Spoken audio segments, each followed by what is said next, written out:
Ito po yung original. Ayan po. Makikita nyo po.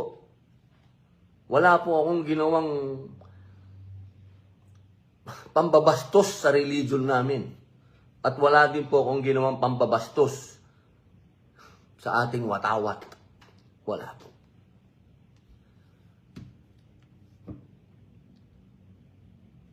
Kaya mga kababayan,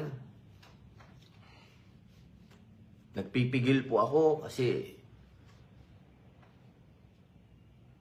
ang sabi ng Allah, ang sabi ng Rasul, pag inaapi ka at ikaw ay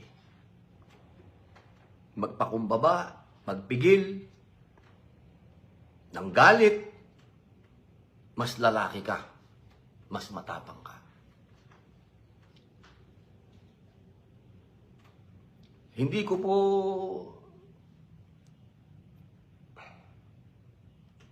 Allahu Akbar. Allahu Akbar. Assalamualaikum. Yun lang po ang masasabi ko. Assalamualaikum. Sumayin niyo po ang kapayapaan,